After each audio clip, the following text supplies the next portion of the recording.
Model asuhan kesehatan dan peran profesional kesehatan memainkan peran penting dalam memberikan pelayanan kesehatan yang sangat berkualitas dan berfokus pada merencanakan, melaksanakan, dan mengevaluasi asuhan kesehatan untuk pasien.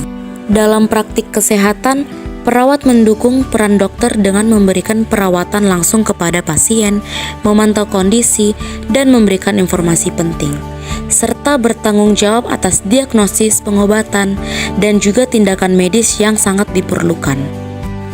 Tugas seorang bidan meliputi berbagai aspek dalam perawatan ibu hamil, persalinan, dan juga pasca persalinan yang harus membutuhkan banyak mengonsumsi buah-buahan.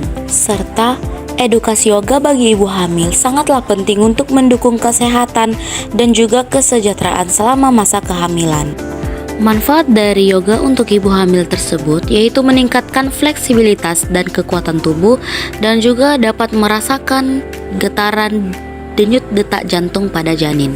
Tidak perlu khawatir dengan melihat ketika seorang ibu hamil mengalami gejala menangis. Ini bisa menjadi bagian dari perubahan hormonal dan emosional yang terjadi selama masa kehamilan. Tidak perlu takut dengan melihat kondisi ibu pasca persalinan yang sering menangis, karena itu akan memberikan dukungan emosional yang positif dan empati kepada ibu yang mengalami masa persalinan yang sedang menangis dan dapat membantu meredakan kecemasan dan stres yang mungkin dialaminya saat ini. Dengan persiapan yang matang, anak akan bertumbuh dan berkembang dengan baik. Dengan cara memberikan asuhan, dengan memberikan ilmu kesehatan, perkembangan anak kepada ibu sangat penting untuk mendukung tumbuh kembang anak yang sangat optimal di masa depan. Tentang bagaimana perkembangan motorik, perkembangan kognitif, dan perkembangan sosial emosional yang ada pada anak tersebut. Dengan cara ini, perkembangan motorik pada anak dapat menstimulasi anak agar mencapai perkembangan yang sangat-sangat optimal. Pada materi kali ini, kita akan membahas tentang ketepatan dalam menjelaskan model asuhan dan peran profesional kesehatan lain dalam memberikan asuhan yang berkualitas. Yang pertama ada model asuhan kebidanan. Yang pertama kita akan membahas tentang pengertian asuhan kebidanan adalah penerapan fungsi, kegiatan, dan tanggung jawab bidan dalam pelayanan yang diberikan kepada klien yang memiliki kebutuhan atau masalah kebidanan yang mencakup kehamilan, persalinan, bayi baru lahir. Selanjutnya ada macam-macam asuhan dalam kebidanan, meliputi 6 asuhan. Yang pertama ada asuhan kebidanan pada ibu hamil, ibu bersalin, ibu nipas, pada bayi baru lahir, pada pelayanan KB, dan juga pada wanita dengan gangguan sistem reproduksi. Asuhan kebidanan pada ibu hamil melibatkan berbagai intervensi yang bertujuan untuk memastikan kesehatan ibu dan janin selama kehamilan. Yang pertama ada pendekatan dasar ANC atau antenatal care. Yang kedua ada pemeriksaan awal. Yang ketiga ada pemeriksaan laboratorium. Yang keempat adalah pendidikan dan konseling berupa gizi ibu hamil dan aktivitas fisik. Yang kelima ada penanganan masalah seperti deteksi dini komplikasi seperti hipertensi dan preeklamsia. Selanjutnya ada dukungan psikologis dan juga melakukan dokumentasi atau memantau dan mencatat. Pada materi selanjutnya ada asuhan kebidanan pada ibu bersalin.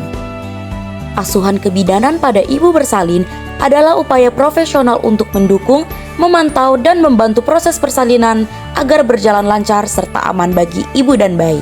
Yang pertama ada tahap persiapan atau kala 1. Tujuannya adalah memantau dan mendukung proses pembukaan serviks.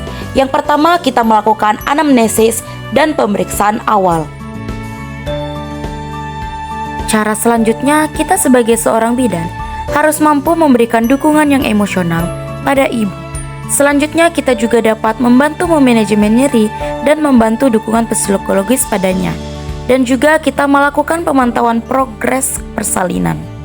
2. Adalah tahap pengeluaran janin pada kala 2. Pada tahap pengeluaran janin atau kala 2 ini bertujuan untuk membantu kelahiran bayi dengan aman dengan cara mempersiapkan persalinan, pendampingan, dan juga melakukan pemeriksaan pada bayi. Pada tahap pengeluaran plasenta atau kala 3 bertujuan untuk mencegah perdarahan pasca persalinan. Pada kala 3 ini Kita sebagai bidan harus mampu melakukan manajemen aktif pada kala 3 dan juga melakukan observasi perdarahan. Yang keempat ada tahap pemulihan atau kala 4 yang bertujuan untuk memastikan stabilitas kondisi ibu dan bayi dalam 2 jam pertama pasca persalinan. Selanjutnya kita akan membahas asuhan kebidanan pada ibu nifas. Tujuan asuhan nifas yang pertama ada memastikan pemulihan kesehatan ibu, mengidentifikasi dan mengelola komplikasi pasca persalinan, dan juga mendukung pemberian ASI yang eksklusif. Asuhan kebidanan pada ibu nifas adalah pelayanan yang diberikan untuk memastikan pemulihan kesehatan ibu setelah melahirkan dan mendukung adaptasi ibu dalam peran barunya. Asuhan kebidanan pada bayi baru lahir adalah pelayanan komprehensif yang dilakukan segera setelah bayi lahir hingga usia 28 hari untuk memastikan kesehatan dan mendukung pertumbuhan dan mencegah komplikasi. Tahapan asuhan kebidanan pada bayi baru lahir yang pertama ada asuhan segera setelah lahir. Tujuannya adalah mendukung adaptasi bayi terhadap kehidupan di luar rahim. Yang kedua ada inisiasi menyusui dini atau IMD. Yang ketiga ada pemeriksaan fisik bayi baru lahir. Yang keempat ada pemberian vitamin K dan profilaksis mata dan juga melakukan imunisasi. Asuhan kebidanan pada bayi baru lahir bertujuan untuk memastikan bayi tumbuh sehat, mencegah komplikasi, dan juga mendukung keluarga dalam perawatan. Selanjutnya ada asuhan kebidanan pada pelayanan KB atau keluarga berencana. Asuhan kebidanan pada pelayanan KB bertujuan untuk membantu pasangan usia subur serta memilih dan menggunakan metode kontrasepsi yang sesuai dengan kebutuhan. Yang pertama ada konseling keluarga berencana yang bertujuan untuk memberikan informasi yang jelas sehingga pasangan dapat memilih metode KB secara sadar dan bertanggung jawab. Yang kedua ada pemilihan metode kontrasepsi. Pelaksanaan pemasangan atau pemberian KB adalah kita harus melakukan persiapan. Yang pertama, harus memastikan pasien memahami prosedur dan efek samping dan melakukan pemeriksaan fisik jika diperlukan. Selanjutnya yaitu melakukan pelaksanaan tindakan antara lain melakukan pelaksanaan tindakan pil atau KB, suntik KB, IUD, dan juga melakukan implan. Yang keempat yaitu melakukan pemantauan dan evaluasi, yaitu melakukan efektivitas dan kepatuhan serta memantau penggunaan sesuai jadwal. Pada materi selanjutnya kita akan membahas asuhan kebidanan pada wanita dengan gangguan sistem reproduksi. Asuhan kebidanan pada wanita dengan gangguan sistem reproduksi bertujuan untuk mendiagnosis, merawat, dan juga mendukung pemulihan kesehatan reproduksi pasien secara holistik. Asuhan kebidanan pada wanita dengan gangguan sistem reproduksi membutuhkan kolaborasi multidisiplin, pendekatan holistik, dan juga dukungan emosional untuk membantu pasien mencapai kualitas hidup yang lebih baik.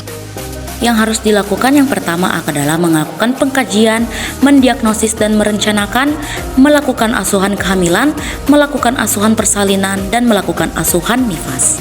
Selanjutnya pada materi kedua kita akan membahas kegunaan model konseptual pada asuhan kebidanan.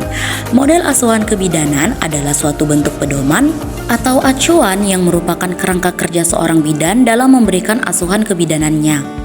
Kegunaan model konseptual antara lain untuk menggambarkan beberapa aspek, melakukan gagasan mental, dan juga menggambarkan suatu kenyataan gambaran abstrak.